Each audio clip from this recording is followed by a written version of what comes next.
Hora H do Agro, com Kellen Severo. Oferecimento Ihara. Consórcio Massey Ferguson, a partir de R$ 1.470. Acesse cnmf.com.br. Olá, sejam muito bem-vindos ao Hora H do Agro, um programa onde discutimos e analisamos os temas que mais importam para o agronegócio brasileiro. Marco temporal das terras indígenas volta ao plenário do Supremo Tribunal Federal. E você vai ver que em Brasília, acampamento de indígenas na esplanada dos ministérios chama atenção. Eles pedem o fim do marco. E mais, o governo anunciou mais de 3 bilhões de reais para complementar o plano safra atual em linhas do BNDES. Na política, o relatório da reforma tributária é apresentado na Câmara. O material vai servir de base para a criação do texto final. E na Bahia, Lula participa de evento agro em Luiz Eduardo Magalhães e diz que o povo quer picanha barata. Rússia e China, elas se unem em patrulha aérea. Os destaques da geopolítica e os impactos no agro você vai ver nesta edição. Tem tudo isso e tem muito mais no Hora H do Agro, que já está no ar. O marco temporal das terras indígenas voltou ao plenário do Supremo Tribunal Federal. Os ministros devem decidir se a data da promulgação da Constituição vai servir como um marco no tempo para a demarcação de terras aos índios. Na prática, se o marco temporal for mantido, valerá a regra de que só pode ser demarcada como indígena uma terra em que esses povos ocupavam até 5 de outubro de 1988. Aqui no Brasil, você tem acompanhado na esplanada dos ministérios os indígenas que estão lá acampando na esplanada dos ministérios para acompanhar o julgamento. Nos cartazes, eles dizem não ao marco temporal. Essas são algumas das imagens, para quem acompanha pela TV, que marcaram a semana no que se refere a marco temporal das terras indígenas. E agora a gente vai para o interior do Brasil, onde agricultores acompanham com preocupação o debate sobre o marco temporal, já que o tema impacta o direito de propriedade, a segurança jurídica e a paz no campo. A gente vai até Cunhaporã, em Santa Catarina, conversar com o Christian Lassig. Ele é filho de pequenos produtores rurais e participou de uma audiência pública na Assembleia do Estado de Santa Catarina, falando em nome da comunidade agrícola da região. Christian, seja muito bem-vindo ao Jovem Pan. Olá, saudação a todos os internautas e telespectadores da Jovem Pan. Agradeço pela oportunidade de estar aqui presente para contar um pouco sobre essa situação. Christian, conta pra gente, há o risco de demarcação indígena se sobrepor à área de produção agrícola de vocês, onde vive a sua família e a família de muitos conhecidos seus? Posiciona a nossa audiência para que eles entendam o que vocês estão vivendo no momento. A área aqui em Cunhaporã e Saudades, ela está sendo pleiteada desde os anos 2000. Então, já são, agora no mês de junho, vão fazer 23 anos que estamos, né, nesse conflito, né. A nossa situação, ela já foi ganha em 2 instâncias. O nosso processo, ele é todo baseado em cima do marco temporal, né. A nossa família perde toda a nossa propriedade inteira, está dentro dessa possível demarcação, e nós corremos o risco de perder as nossas terras, assim como tantas outras famílias, amigos e conhecidos que estão ao nosso redor. E o que mais preocupa a nós também, além de nós perdermos a nossa fonte de renda, é a questão do nosso município, né? São 2 pequenos municípios que podem acabar sumindo no mapa, né? Pois a área pleiteada, ela é, em comparação com a área do município, ela é enorme, né? Então acaba afetando muito a economia regional. Christian, diz pra gente há quanto tempo vocês, agricultores, estão nessas terras e todos os agricultores que estão na região possuem o título de posse das terras? Sim, sim. A área que é a nossa propriedade, a área da nossa família, ela já é de segundo dono. Então, o meu tataravô, ele chegou nessa terra, ele passou a terra para o meu bisavô, e eles estão aproximadamente aqui desde 1954. Então, existem famílias que que já estão aqui há mais tempo, na cidade de Cunhaporã, já tem a chegada de imigrantes desde 1930, onde, desde documentos da época, não relatam a presença de nenhum índio. Então, são propriedades que daqui a pouco tempo vão ser centenárias, né? E temos que passar por uma situação como essa, onde querem derrubar esse marco temporal, querem dizer que não, isso não vale. E o que mais preocupa a nós também é que as nossas escrituras, elas não valem nada perante isso, com datações bem anteriores à promulgação da Constituição. Para eles não vale muita coisa. Então, isso é o que mais preocupa a nós também. É uma grande preocupação. E, Christian, a gente está revelando aqui na Jovem Pan imagens da audiência pública que aconteceu na Assembleia do Estado, onde você estava lá representando muitos agricultores. A gente vê um plenário cheio e o tema era justamente o Marco Temporal das Terras Indígenas. A gente está reprisando na programação essas imagens para mostrar quantos são as centenas de pessoas preocupadas com esse tema. E eu lembro de ouvir você dizendo nessa ocasião que todas as vezes em que agricultores de Santa Catarina, da sua região, se reuniam para uma roda de conversa, a conversa sempre acabava com uma última questão, que era: o que será de nós se perdermos as nossas terras? Qual é o sentimento? Continua sendo esse?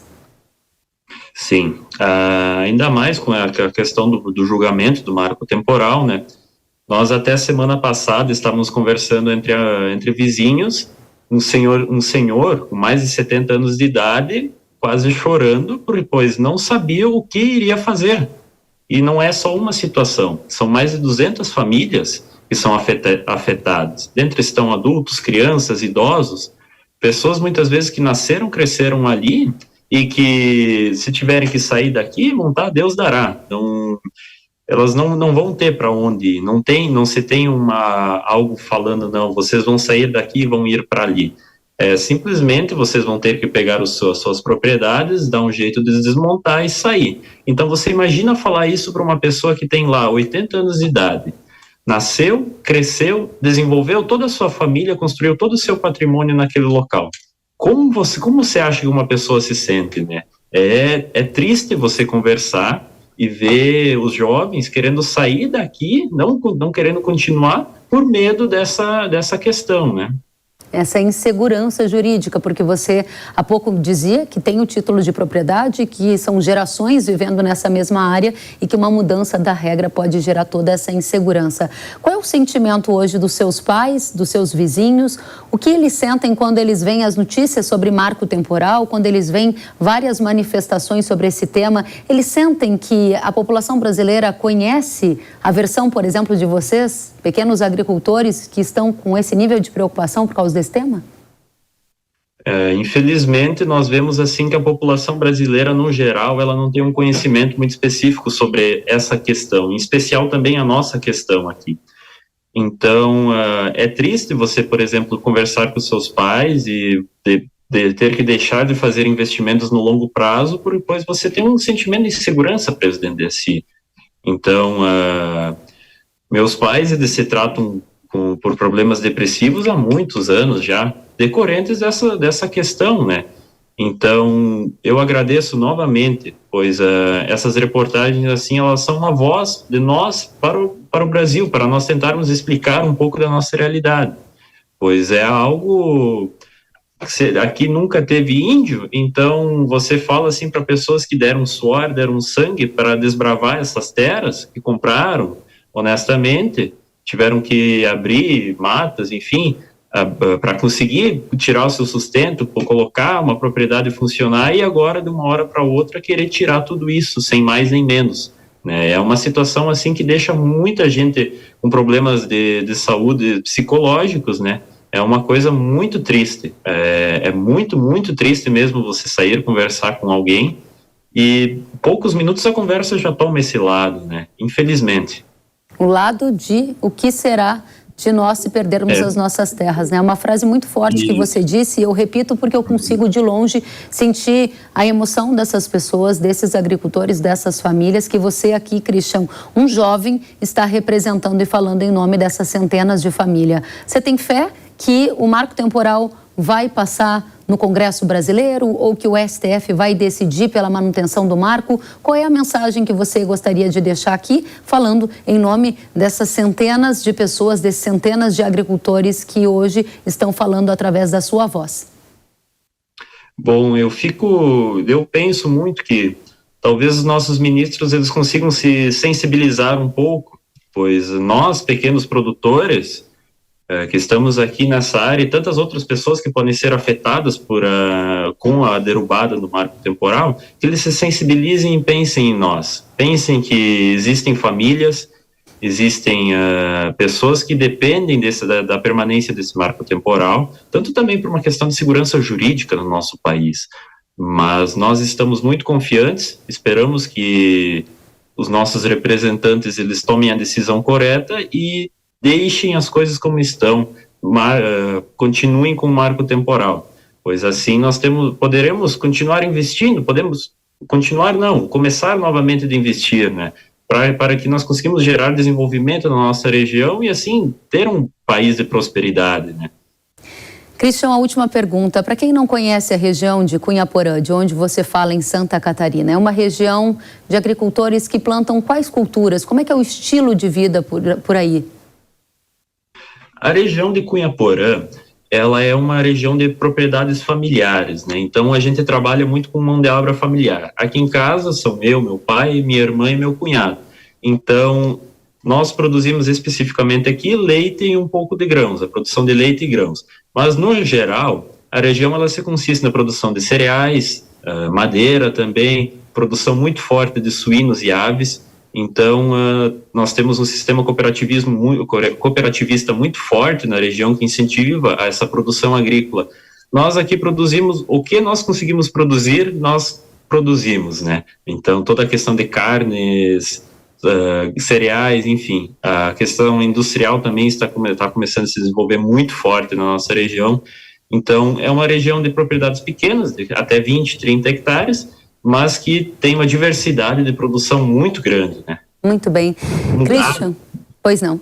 Um dado que é interessante, foi feito um estudo. A nossa região, a área que está pleiteada, ela produz alimento para aproximadamente de 20 a 22 mil pessoas. Isso é o dobro da população que a nossa cidade de Cunhaporã tem. Então, a nossa região, essa área que está pleiteada, você vê o tamanho, a força da produção que é, a força de produção que nós temos, né? Christian, eu estou muito feliz de ter aqui a sua voz, a sua fala, e eu imagino que seus pais, quando assistirem essa entrevista, também vão se sentir bastante representados pelo filho, um jovem agricultor, filho de agricultores também, né, Christian? Representando aqui tantas pessoas que temem o fim do marco temporal e expressando o que é a realidade do Brasil, produtores rurais do sul de Santa Catarina, desejando que seja mantida a segurança jurídica no país. Obrigada pelas suas palavras, volte sempre, o espaço está aberto para vocês. Muito obrigado pela oportunidade, então, de eu apresentar um pouco, né? O tempo é curto, mas acredito que consegui transmitir uma boa mensagem. Agradeço novamente pelo espaço que foi concedido. Obrigada a você. Christian Lassig, filho de agricultores familiares lá de Santa Catarina, representando todos os agricultores do Brasil que estão num alto nível de preocupação com uma eventual revisão na decisão do marco temporal das terras indígenas aqui no Brasil. Agora a gente vai para Mato Grosso do Sul, estado que possui uma das maiores concentrações de comunidades indígenas do Brasil e estado que também se destaca como potência no agronegócio. A gente vai conversar com a Luana Ruiz, ela é advogada, ela é mestre em Direito Constitucional e ela atuou como representante de sindicatos rurais do estado e foi ouvida lá em 2021 pelo STF no caso do marco temporal, que volta agora a ser julgado pela Corte. Luana, seja muito bem-vinda à Hora H do Agro aqui na Jovem Pan News.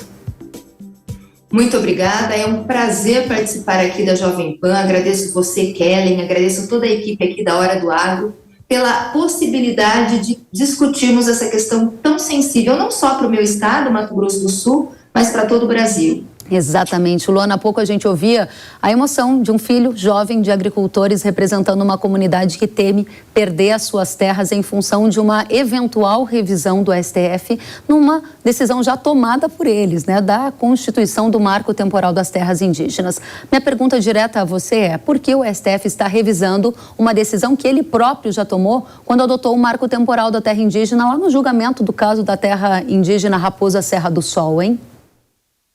Pois é, Kellen, eu ouvi o Christian lá de Santa Catarina, me identifiquei porque aqui no Mato Grosso do Sul, a minha família vem de Minas, chega no Mato Grosso do Sul na década de 30, o meu avô era peão de fazenda e adquiriu um pedaço de terra e ali regou a muito suor, plantou os sonhos que a questão indígena o impediu de colher os frutos. Então, me identifiquei muito com esse relato.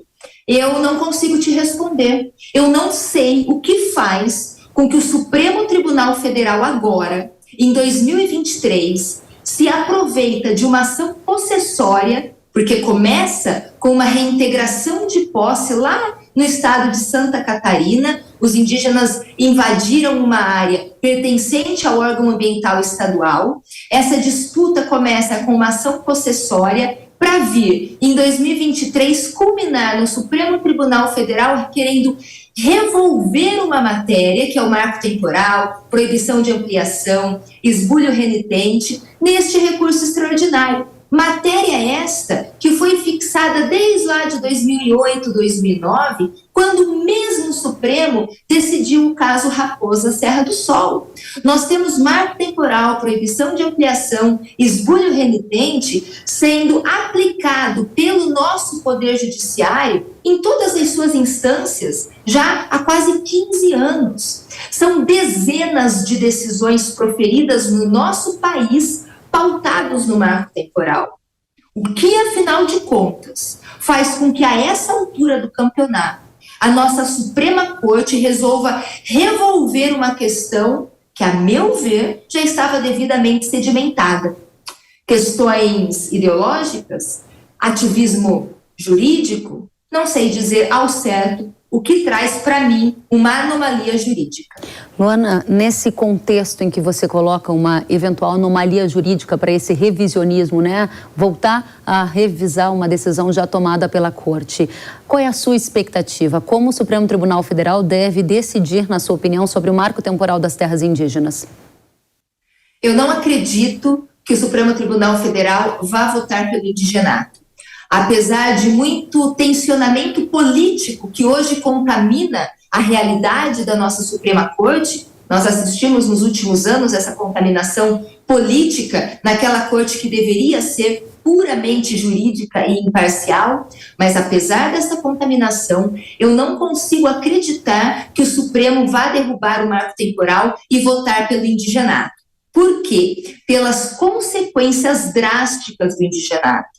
Enquanto o marco temporal é uma decisão racional que vai garantir aos índios todas as terras nas quais eles estavam em 1988 e aquelas terras nas quais os índios não estavam em 1988 e que efetivamente forem essenciais para a sua preservação física e cultural, podem ser entregues aos índios não pela demarcação, que é uma expropriação, né, uma desconstituição do domínio privado, mas via criação de reservas com justa e prévia indenização. Então, o marco temporal, aliado à figura da criação de reservas indígenas, que já está previsto no nosso Estatuto Índio, nós abraçamos a todos os cidadãos. Enquanto, do outro lado, o indigenato, ele literalmente aniquila o domínio privado, porque pela tese do indigenato, o Brasil não foi descoberto, foi invadido e qualquer centímetro quadrado brasileiro, mesmo aqueles onde nós temos propriedades privadas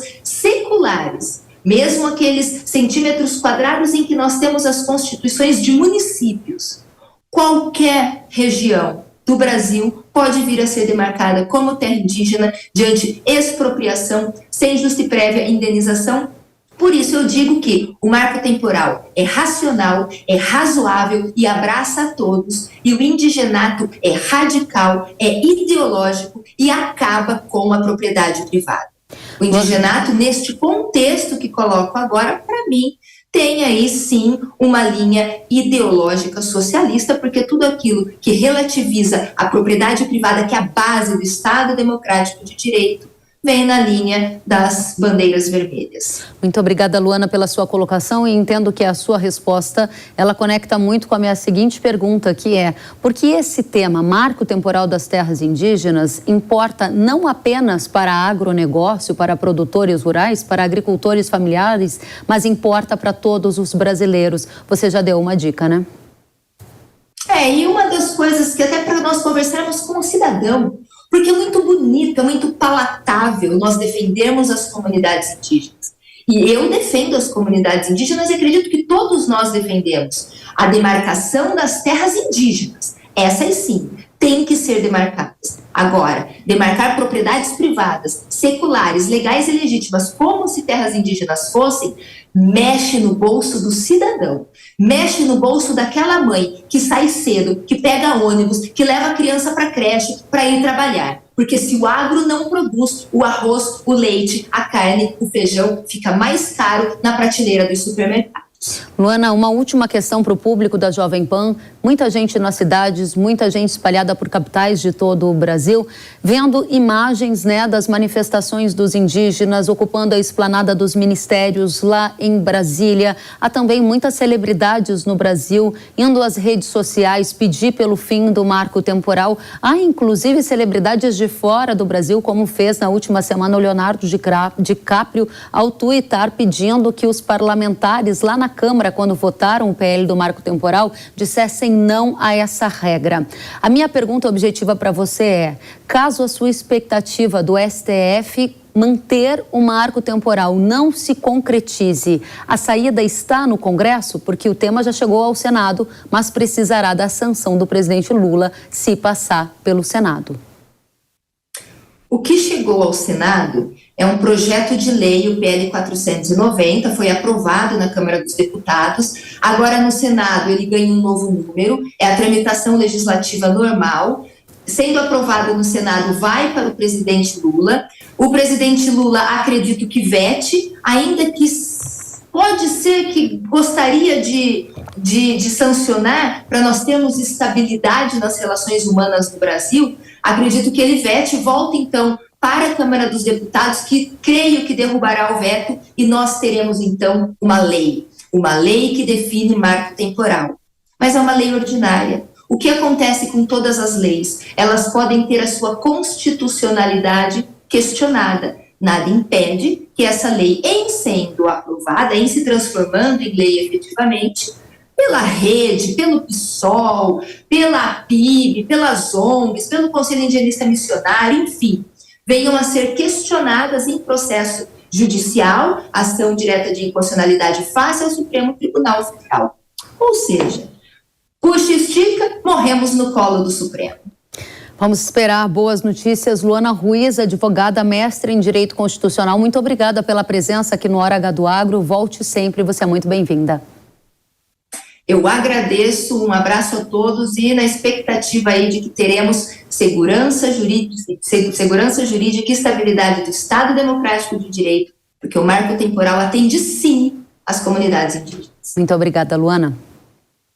Vai lembrar que o tema Marco Temporal das Terras Indígenas está em discussão também no Congresso Nacional. Na última semana, o projeto de lei que cria o marco foi aprovado na Câmara e agora já chegou ao Senado brasileiro.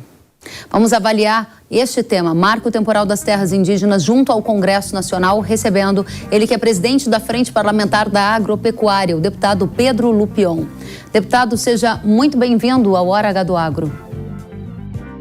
Obrigado, Kelly. Obrigado pelo espaço. Debate extremamente importante, ainda mais no dia de hoje, né, em que estamos aguardando aí esse encaminhamento por parte do STF, mas tenho acompanhado o programa há algum tempo hoje e boas as falas aqui, tanto do produtor Catarina como da doutora Luana Ruiz. Então, sem dúvida é importante a gente debater isso hoje. Muito obrigada, deputado. Lembrando, inclusive, que o nosso programa está sendo exibido hoje, no sábado, vai ser reprisado no domingo, e a gente ainda não tem, neste momento da gravação, conhecimento de qual será o desfecho no STF. É bom a gente posicionar a nossa audiência para isso, porque a gente tem fatos ocorrendo enquanto estamos fazendo essa gravação. A primeira pergunta que eu lhe faço, deputado, é: por que o Congresso deve assumir a liderança no debate sobre o marco temporal e não o STF, na sua opinião?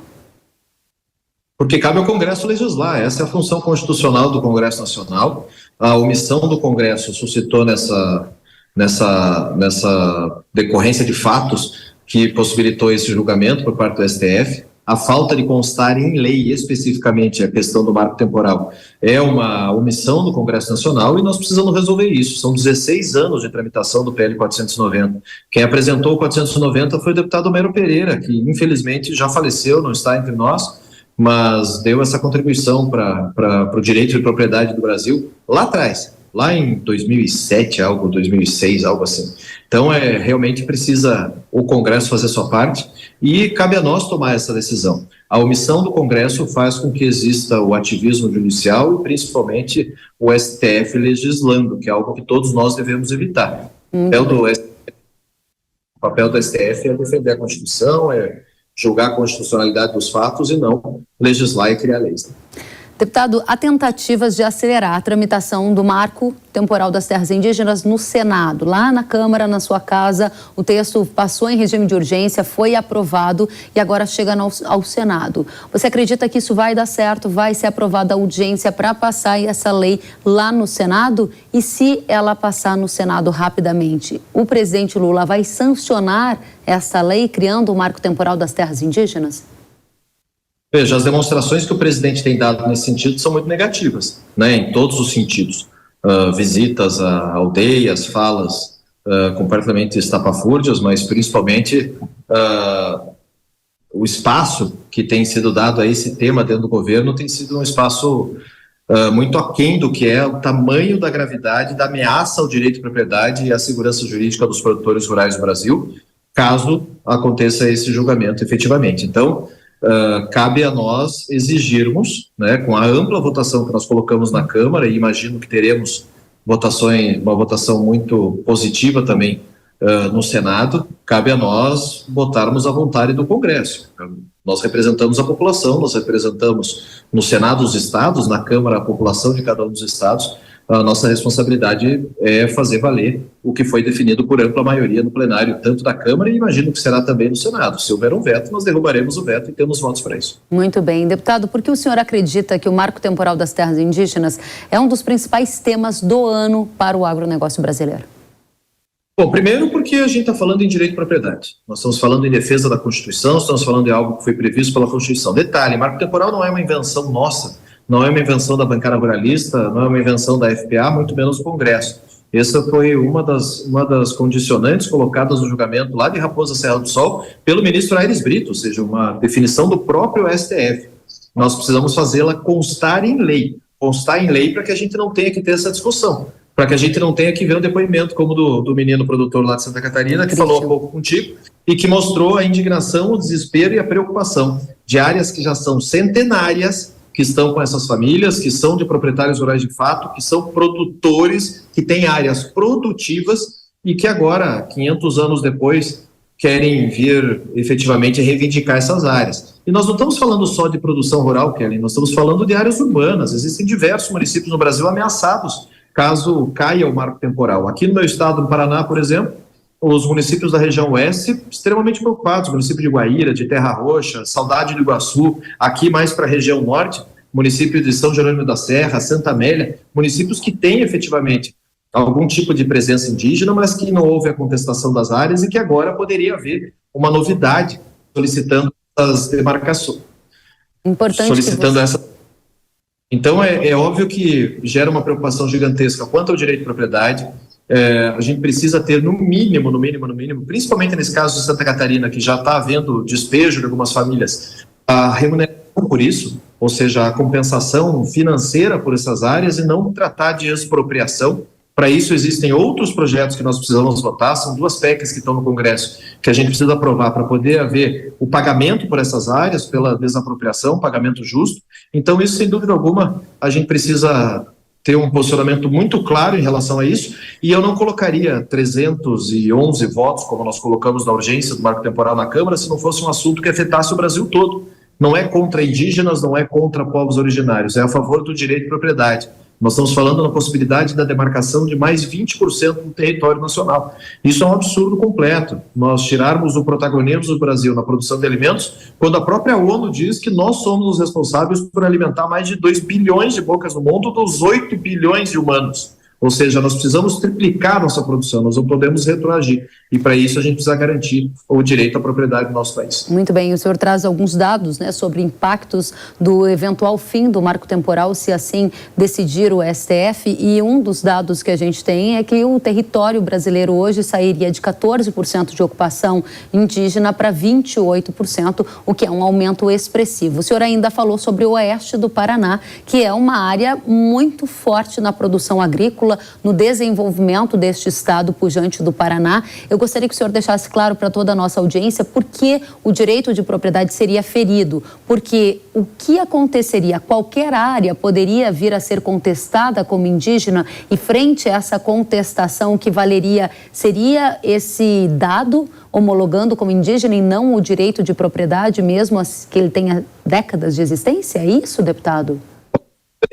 O absurdo é que, primeiro, a autodeclaração, né? Hoje a população dita indígena no país aumentou exponencialmente pelo direito, pela possibilidade da autodeclaração como indígena. Segundo, acabando o marco temporal, qualquer pessoa pode dizer que ali naquela área ou nessa área, efetivamente um dia existiu um índio e essa área merece ser uma área de interesse de demarcação. Aí tem que fazer um laudo antropológico.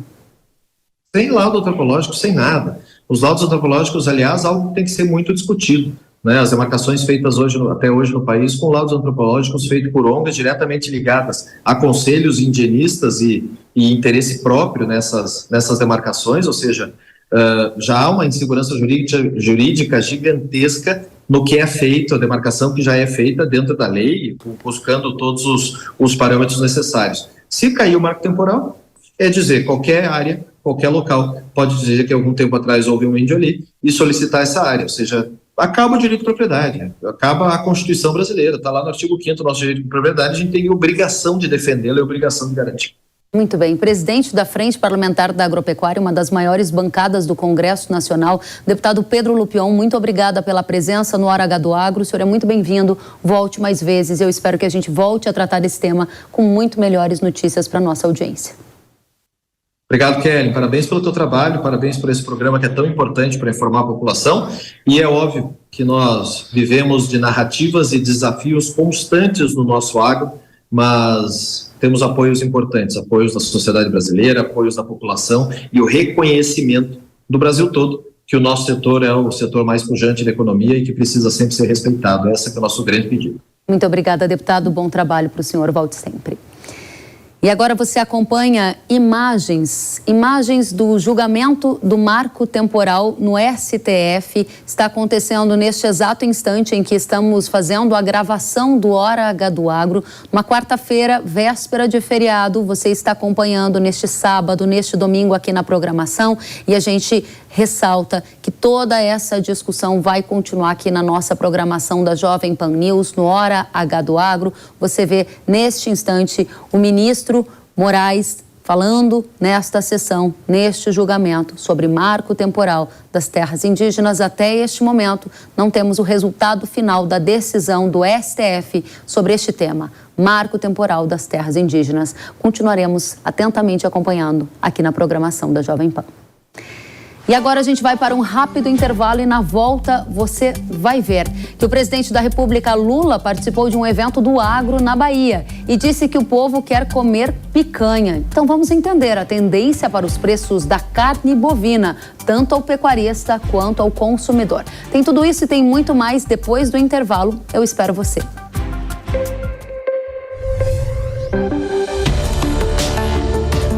O agro, setor que movimenta a economia brasileira, gerando renda, emprego e oportunidades para toda a população. Hora H do Agro, com Kellen Severo.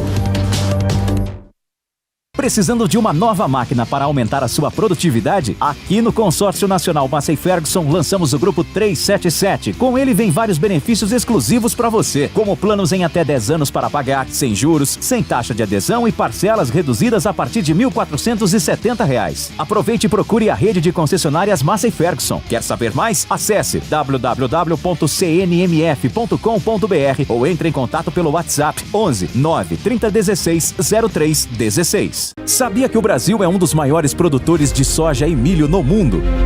Esse mercado movimenta mais de 70 bilhões de dólares anualmente e tem muitas oportunidades. Com o curso de comercialização de soja e milho da NIL, você aprende a negociar preços em bolsas internacionais e proteger seu capital. O professor João Birkan tem mais de 60 anos de experiência e vai te ensinar como ganhar dinheiro no agronegócio.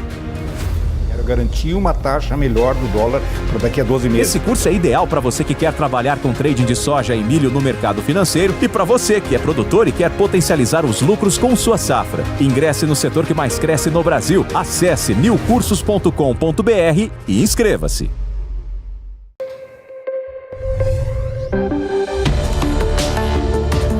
O agro, setor que movimenta a economia brasileira, gerando renda, emprego e oportunidades para toda a população. Hora H do Agro, com Kellen Severo.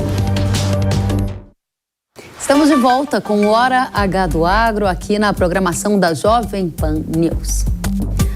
O ministro da Agricultura, Carlos Fávaro, anunciou durante a abertura da Bahia Farm Show mais recursos via BNDES para o Plano Safra atual, 22-23. A feira agrícola aconteceu em Luiz Eduardo Magalhães, no oeste do estado. Estamos agora, no dia de hoje, lançando via BNDES, está aqui, ao final dessa abertura, 3,6 bilhões de reais, em especial para a Bahia Farm Show, para todo o Brasil, mas em especial lançando aqui, com todas as linhas de crédito com taxas de juros do Plano Safra. O ministro também trouxe novidades sobre a linha de crédito do BNDES dolarizada, que não vai ser apenas para máquinas e equipamentos, implementos agrícolas. O ministro Fávaro ainda comentou o que esperar para o próximo Plano Safra, o 23-24. E mais, a linha dolarizada parou agora de ser uma linha só para investimentos em equipamentos e máquinas. Ela é agora uma linha de crédito para programas. Tudo aquilo que o produtor tiver necessidade, quer seja a compra de calcário, a conversão de pastagens em área de agricultura, que precisa fosfato, calcário, super simples, todos aqueles investimentos em máquinas, equipamentos, armazém, agroindústria, todas elas podem ser feitas, inclusive a construção civil dessas obras serão financiadas por essa linha de crédito dolarizada. E mais, vamos ainda fazer um plano safra robusto, que tenha recursos de apoio à comercialização, que tenha as condições de fazer com os produtores continue sendo competitivos, continue gerando emprego, gerando oportunidade. Vale lembrar que o Plano Safra da temporada 23-24 deve ser anunciado ainda neste mês de junho. O programa do governo federal oferece linhas de crédito com taxas de juros subsidiadas, algumas delas abaixo da taxa de mercado. Havia uma expectativa do governo de que o anúncio fosse feito até o dia 13 de junho, mas até o momento não foi divulgada a data oficial para a cerimônia de divulgação do Plano Safra que vem aí. E o presidente da República, Lula, participou do evento Agro lá na Bahia. Ele disse que a população brasileira quer comer picanha e para os preços da carne caírem, o agro deve continuar produzindo. Vamos conferir. Essa semana mesmo, o Fávaro me liga. Nós estamos com 70 mil toneladas de carne parada dentro de container nos portos da China, porque foi mandada equivocada. Peguei o telefone, liguei para o Xi Jinping, não precisa nem me falar obrigado. É só continuar produzindo para poder baratear o preço da carne, porque o povo está querendo comer picanha. O povo está querendo comer a picanha. E a gente vai justamente tratar do preço da carne ao consumidor. Será que o preço da picanha vai realmente cair? Para chegar nesta informação, a gente vai passar antes pelo preço da arroba do boi ao pecuarista. E para quem nos acompanha pela televisão, pode ver nessa ilustração que houve o registro de uma queda de 22% no preço da arroba pago ao pecuarista em um ano, segundo o Instituto Mato Grossense de Agropecuária. A entidade afirma que em Mato Grosso o preço saiu de R$ 267,85 por arroba um ano atrás para R$ 209,58. Na máxima, a arroba chegou a atingir R$ 290,98. Então, foi claro essa derrocada, né? Essa queda no preço da arroba ao pecuarista. Mas será que os desejos de Lula vão se concretizar e a picanha vai cair de preço ao consumidor? A gente vai tratar disso já com a nossa convidada, a Lígia Pimentel. Ela é CEO da Agrifato, está aqui para responder essa pergunta. Lígia, seja muito bem-vinda primeiramente. Obrigada, Kelly. Obrigada pelo convite. Primeira questão. A gente viu a queda da arroba do boi e a gente observou o presidente da República dizendo que o povo quer picanha barata. Dá para concluir que se o preço da arroba ao pecuarista caiu, o preço da picanha ao consumidor também vai cair?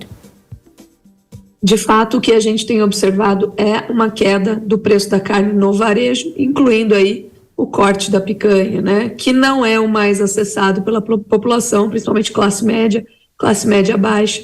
A gente sabe que tem uma limitação orçamentária para se alcançar os cortes de maior valor, né? Mas acaba tendo aí uma contaminação dessa queda, sim.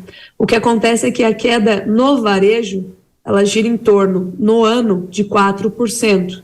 Quando a gente acompanha as principais capitais, os cortes médios ponderados nas principais capitais. E quando a gente compara com o preço do boi, como você acabou de mostrar, a diferença ela é de chamar a atenção. O boi caiu muito mais do que a carne ao varejo, né? Mas sim, nós temos observado um movimento de leve desvalorização, acaba até tirando um pouquinho da pressão inflacionária e acaba também trazendo um acesso um pouco maior da população à carne bovina, como é natural de se acontecer. E você acredita que esse desejo observado e manifestado pelo presidente da República de preço da picanha mais barata, ele vai se concretizar? Você já deu a pista. A carne no varejo começou a cair, mas bem distante da queda observada de preço ao pecuarista. Há espaço para mais quedas? A picanha vai mesmo ficar mais barata? Há espaço para mais algumas quedas leves, tá? De acordo com o que aparecer de oferta de boi. Ainda há oferta de boi para aparecer, mas é interessante a gente lembrar da questão sazonal. Segundo semestre, normalmente, conta com uma oferta menor, já que para de chover, tem menos pastagem, custa mais para engordar o boi. Então, a pressão baixista da carne no varejo, ela deve reduzir daqui para frente. O que seria interessante para se construir um consumo mais amplo de carne bovina no Brasil seria baixar desemprego, manter o desemprego baixo e controlar a inflação. Muito bem, ou seja, aí uma estratégia macroeconômica para ajudar nessa direção. Olhando para fundamentos, por que o preço da arroba ao pecuarista caiu tanto, como a gente observou nesse acumulado de um ano? Bom, o principal fator de queda do preço da arroba foi a retenção de fêmeas que aconteceu em 2020 e 2021, como resultado de preços em alta. Preços em alta trazem estímulo à produção, estímulo ao investimento. E isso fez com que a gente aumentasse, de fato, a produção e a oferta de boi e, consequentemente, de carne agora, gerando até mesmo um excedente que está permitindo tornar a carne mais acessível ao varejo. Então, as soluções para consumo que trazem aí como centro, seu epicentro, o controle de preços, não costuma ser efetiva. Costuma ser efetivo, sim, é o estímulo à produção, que foi o que aconteceu entre 2020 e 2021 e agora está sendo regulado pelo mercado, pelo aumento do investimento do pecuarista na atividade e aumento da oferta de carne, finalmente, ao consumidor. Muito bem. Qual é a tendência de preço ao pecuarista? Você já deu algumas pistas, mas muita gente que nos assiste tem perguntado quando que o preço da arroba do boi vai se recuperar, hein, Lígia? Tem algum sinal no front? Temos dois sinais, vamos falar, a gente tem um sinal de prazo médio, que eu vou estabelecer como sendo o segundo semestre do ano. Na verdade, seria um prazo curto, né? Não curtíssimo. E no segundo semestre, o que nós estamos observando é que o desânimo do produtor ele é tão amplo, ele é tão grande, né? A necessidade de fazer caixa através de liquidação e falta de disponibilidade de recursos para investimento no momento, ela é grande, fez com que os pecuaristas não colocassem animais no confinamento como no mesmo período do ano passado. Então, quando a gente observa a taxa de ocupação dos confinamentos médios no Brasil, ela está abaixo do que estava no mesmo período do ano passado.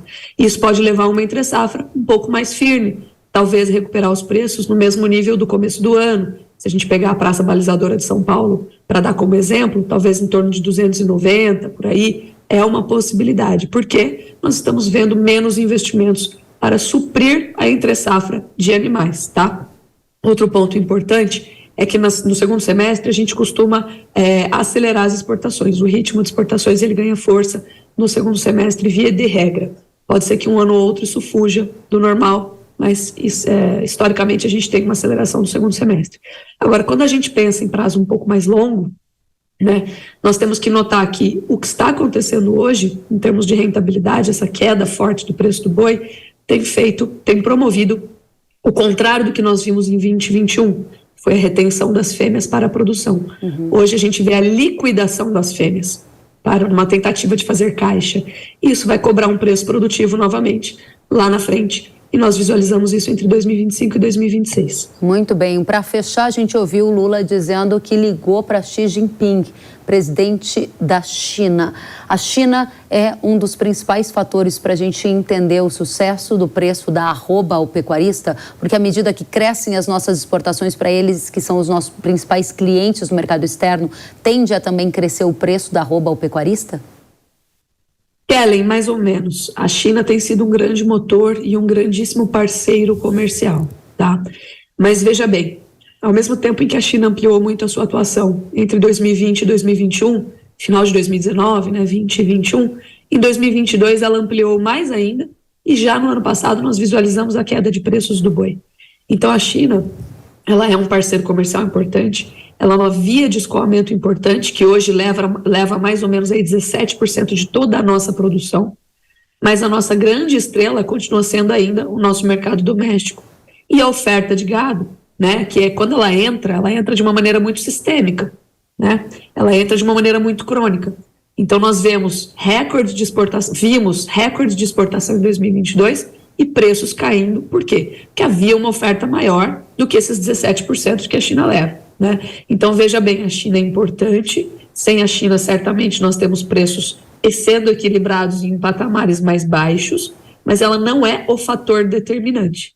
O fator determinante mesmo, com maior participação ainda da formação de preços, tudo ajuda, né? Mas os maiores fatores são o mercado doméstico, que fica com 68%, 70% de tudo que a gente produz, e, obviamente, a oferta de gado que sai toda daqui de dentro. Excelente. Lígia Pimentel, CEO da Agrifato, é sempre uma satisfação tê-la aqui trazendo as suas análises para a nossa audiência. Volte sempre. Muito obrigada. Obrigada pelo convite. Um grande abraço. Igualmente. E uma medida provisória publicada nesta semana pelo governo abriu um crédito extraordinário de R$200 milhões para as ações de enfrentamento à gripe aviária. Segundo o Ministério da Agricultura, os recursos serão aplicados no Sistema Unificado de Atenção à Sanidade Agropecuária para rápida identificação, testagem e cuidados sanitários dos casos suspeitos. Nesta semana, outro estado confirmou o primeiro caso de gripe aviária em aves silvestres. Foi o estado de São Paulo. O status do Brasil na Organização Mundial de Saúde Animal continua como livre da doença, já que a gripe aviária não foi detectada em granjas comerciais no Brasil. E a gente vai em frente, porque nesta semana, China e Rússia, que neste ano anunciaram uma parceria sem limites, vocês estão lembrados? Fizeram então uma patrulha aérea. Isso mesmo, China e Rússia fizeram uma patrulha aérea conjunta sobre o Mar do Japão e o Mar da China Oriental. O Ministério da Defesa da China afirmou que essa patrulha faz parte do Plano Anual de Cooperação das Forças Armadas de ambos os países. Segundo a agência de notícias Reuters, esse foi o 6º exercício conjunto feito pelas forças aéreas chinesas e russas desde 2019. E é justamente sobre este assunto que a gente vai conversar com Pedro Costa Júnior, que é o professor de Relações Internacionais, nosso convidado de hoje para análise da geopolítica e impactos no agro. Pedro, seja muito bem-vindo. Obrigado, Kellen. É um prazer estar aqui na Hora do Agro com você, tomando um cafezinho mineiro aqui de boa procedência lá da região de São Roque de Minas. Região da sua família. Exatamente, o pessoal lá que te assiste sempre. Muito obrigada, um abraço para toda a sua família, para o seu pai, que você já me contou que é um telespectador assíduo. O nome dele, Pedro, para a gente não esquecer de mandar um abraço? Pedro também, ele não perde um programa seu. Que bom. Pedro, pai, muito obrigada por emprestar o Pedro Filho para análise geopolítica da edição de hoje. Pedro, obrigada, e começo te perguntando, Rússia e China estão cada vez mais próximos, o que significa isso na geopolítica mundial e essa patrulha que a gente está aqui noticiando? Perfeito, Kellen. Você colocou muito bem na sua introdução a questão da parceria estratégica entre China e Rússia. A questão é, Kellen, o mundo mudou.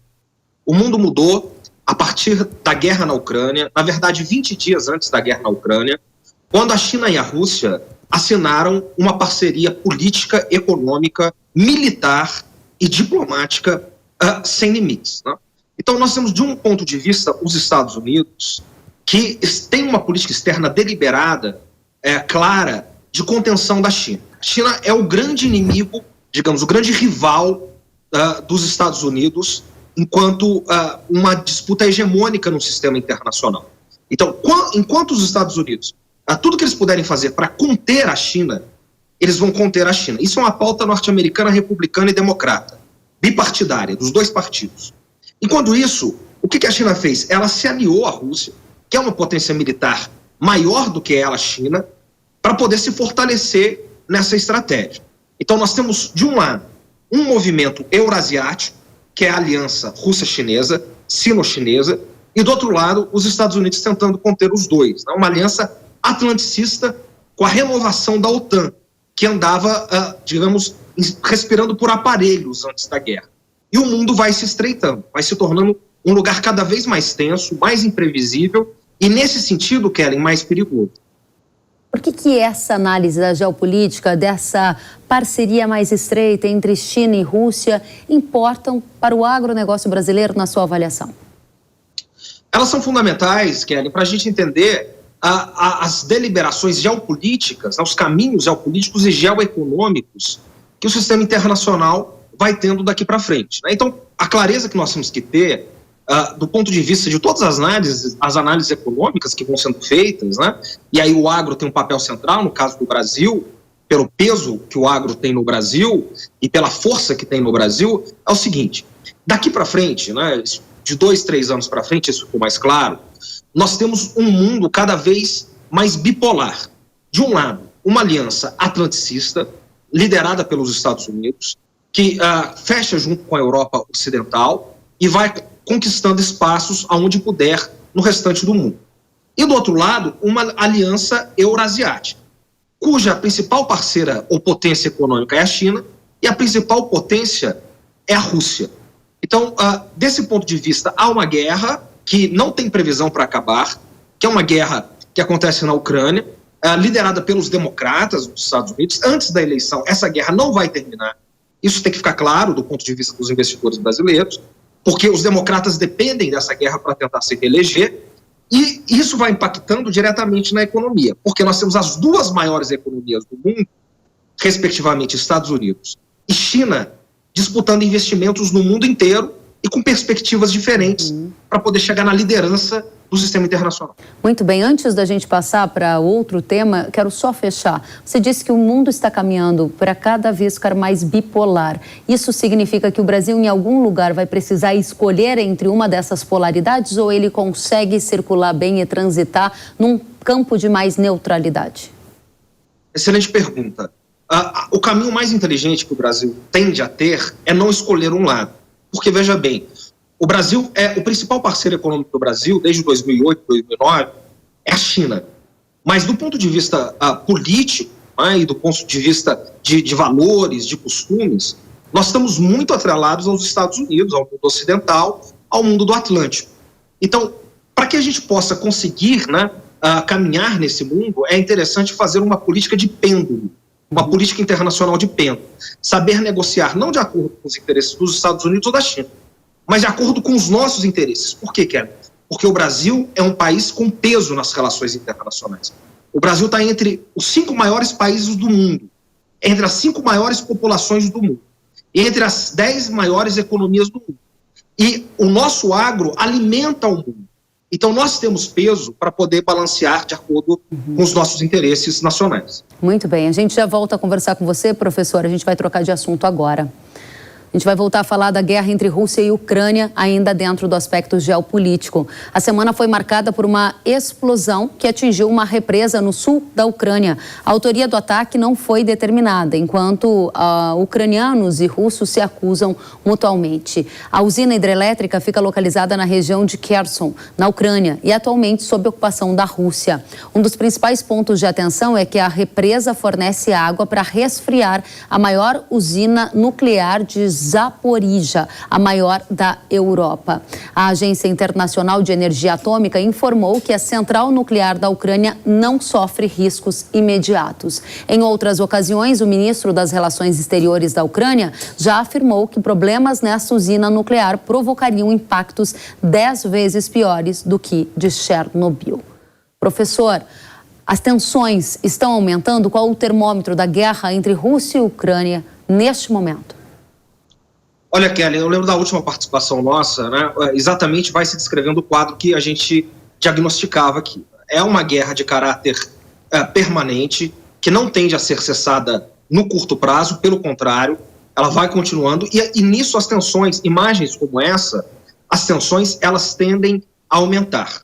Elas tendem a aumentar porque essa guerra, Kelly, envolve as duas maiores potências militares, inclusive nucleares do mundo, que é Estados Unidos e Rússia. Porque a guerra acontece na Ucrânia, mas ela é uma guerra por procuração. De um lado, nós temos os Estados Unidos mandando armamentos de ponta, armamentos pesados, que no começo da guerra Biden disse que jamais mandaria para a Ucrânia, porque isso implicaria numa terceira guerra mundial, e a Rússia, que não pode sair perdedora dessa guerra. Se a Rússia sair perdedora dessa guerra, isso vai custar à Rússia, digamos, um preço indelével na sua história. Então, a guerra vai tendendo. E por fim, né, um ponto importante, é que dentro dos Estados Unidos a guerra custa caro, ela vai custando cada vez mais caro. Os republicanos, nós temos eleições nos Estados Unidos em breve, como o Donald Trump, mas não só o Trump, Mike Pence, que foi seu vice-presidente, e anunciou candidatura hoje, Kelly, como Ronald DeSantis, o governador da Flórida, eles são críticos da guerra. Inclusive, digamos, segmentos do Partido Democrata, como Robert Kennedy Jr., que é sobrinho do Kennedy e ele é candidato contra o Biden na chapa dos democratas, é um pré-candidato, são críticos da guerra. Então, cada vez mais críticos da guerra vão estreitando contra o eixo Biden. Mas Biden está comprometido com a guerra. Enquanto não vier as eleições, a guerra vai continuar, o quadro é esse e vai ser cada vez mais tenso. Muito bem. Professor Pedro Costa Júnior, professor de Relações Internacionais, agradeço pela sua presença. Volte muito mais vezes para a gente continuar aqui muito atualizado sobre a geopolítica, porque importa demais para o agro, que é um dos setores mais internacionalizados da economia brasileira. Um prazer recebê-lo. Prazer é tudo meu, Kelly. Um abraço a todo o público qualificado nosso. Muito obrigada a você também.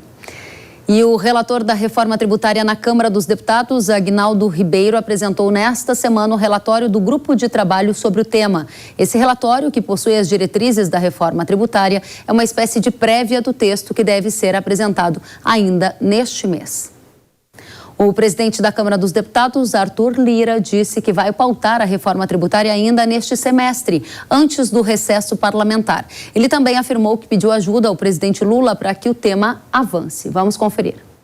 O presidente deu e está ciente que é necessário que nós façamos a reforma tributária, e o nosso compromisso é de pautar essa reforma ainda antes do recesso desse semestre. Nosso interesse, eu comuniquei hoje ao presidente, portanto, pedi dele toda a ajuda possível de governo. Todo governo sabe que tem que dar sua contribuição, principalmente num tema onde o Ministério da Economia vai ser muito solicitado para sentar à mesa e fazer acordos em tramitação, tanto com a parte federativa do Brasil quanto da iniciativa privada, que é quem gera essa quantidade absurda de empregos e renda para o país.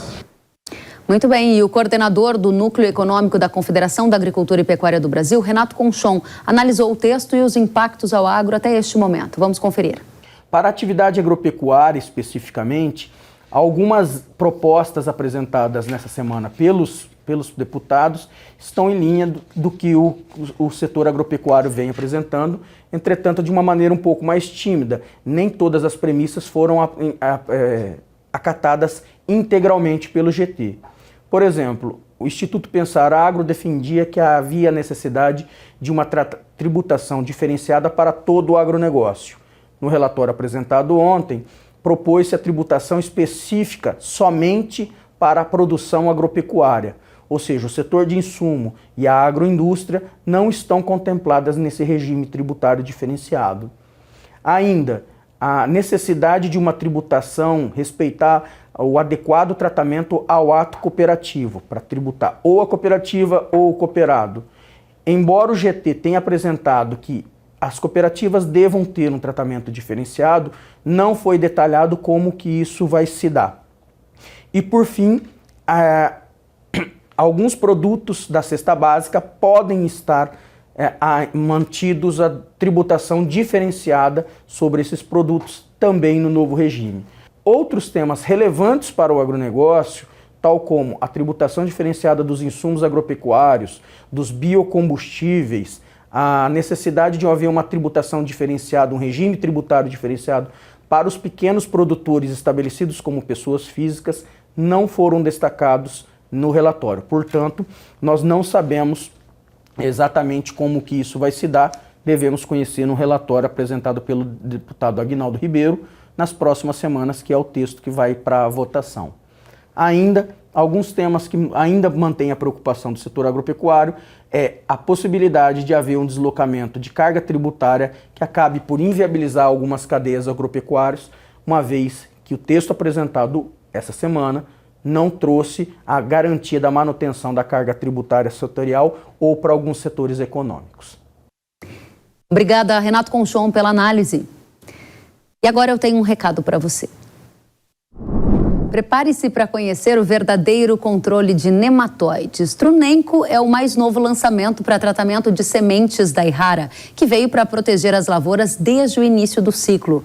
Trunenco é um biológico que conta com bactérias que colonizam as raízes da planta e repelem os nematóides, formando uma verdadeira colônia de proteção nas sementes. O bionematicida é a novidade de maior espectro do mercado, o qual controla com eficiência diversos nematóides. Tudo isso com baixa dosagem, o que propicia para você mais praticidade e rendimento no manejo. A inovadora formulação FS Build Trunenco ainda é compatível com fungicidas e inseticidas, promovendo uma proteção completa para sua lavoura. Conte com o Trunenco, uma colônia de proteção já na semente. Acesse agora mesmo yara.com.br ou aponte o celular para o QR Code da sua tela e saiba mais. O Hora H do Agro fica por aqui. A gente se encontra na próxima semana. Obrigada pela companhia. Até lá. Tchau, tchau.